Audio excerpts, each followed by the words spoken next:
Breaking news చూస్తున్నాం. విజయవాడ గన్నవరం పరిధిలో దారుణ ఘటన చోటు చేసుకుంది. వివాహేతర సంబంధానికి అడ్డొస్తుందనే కోపంతో ఓ వ్యక్తి 18 నెలల చిన్నారిపై దాడి చేసి హతమార్చారు. ఈ ఘటన కుటుంబ సభ్యులను తీవ్రంగా కలిచివేసింది. బాధిత తండ్రికి ఈ విషయం 5 ఏళ్ల కుమారుడి ద్వారా తెలిసినట్లు సమాచారం. వెంటనే ఆయన గన్నవరం పోలీస్ స్టేషన్లో ఫిర్యాదు చేశారు. పోలీసులు కేసు నమోదు చేసి దర్యాప్తు ప్రారంభించారు.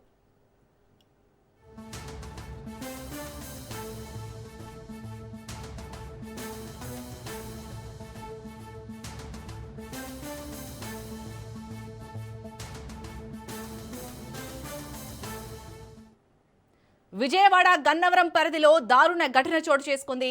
వివాహేతర సంబంధానికి అడ్డొస్తుందని కోపంతో ఓ వ్యక్తి 18 నెలల చిన్నారిపై దాడి చేసి హతమార్చారు. ఈ ఘటన కుటుంబ సభ్యులను తీవ్రంగా కలిచివేసింది. బాధిత తండ్రికి ఈ విషయం 5 ఏళ్ల కుమారుడి ద్వారా తెలిసినట్లు సమాచారం. వెంటనే ఆయన గన్నవరం పోలీస్ స్టేషన్లో ఫిర్యాదు చేశారు. పోలీసులు కేసు నమోదు చేసి దర్యాప్తు ప్రారంభించారు.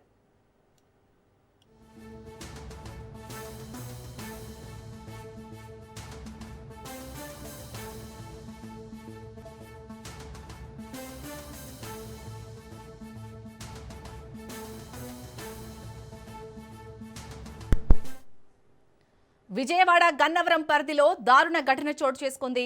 వివాహేతర సంబంధానికి అడ్డొస్తుందనే కోపంతో ఓ వ్యక్తి 18 నెలల చిన్నారిపై దాడి చేసి హతమార్చారు. ఈ ఘటన కుటుంబ సభ్యులను తీవ్రంగా కలిచివేసింది. బాధిత తండ్రికి ఈ విషయం 5 ఏళ్ల కుమారుడి ద్వారా తెలిసినట్లు సమాచారం. వెంటనే ఆయన గన్నవరం పోలీస్ స్టేషన్లో ఫిర్యాదు చేశారు. పోలీసులు కేసు నమోదు చేసి దర్యాప్తు ప్రారంభించారు.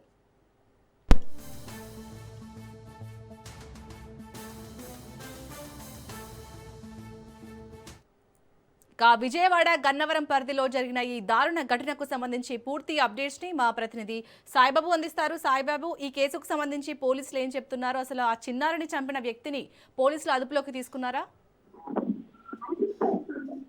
Good morning. అక్రమ సంబంధం 2 ఏళ్ల చిన్నారి హత్య కృష్ణా జిల్లా గన్నవరం నియోజకవర్గం గన్నవరం సిరిసిల్ల కాలనీ చెందిన ఒక వివాహిత అక్రమ సంబంధాన్ని చెప్పొచ్చు.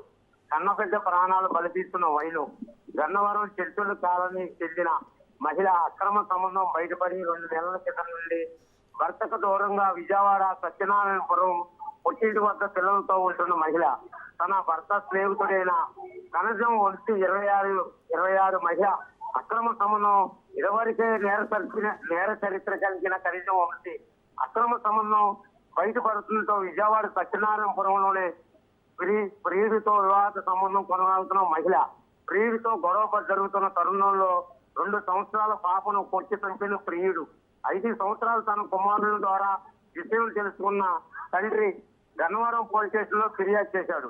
గన్నవరం పోలీస్ స్టేషన్ లో జిఎస్పీ నమోదు చేశారు. పాపం మృతదేహాన్ని పోస్ట్ మార్టం నిమిత్తం విజయవాడ జిఎంసీ తరలించారు. Right, thank you Saibaba.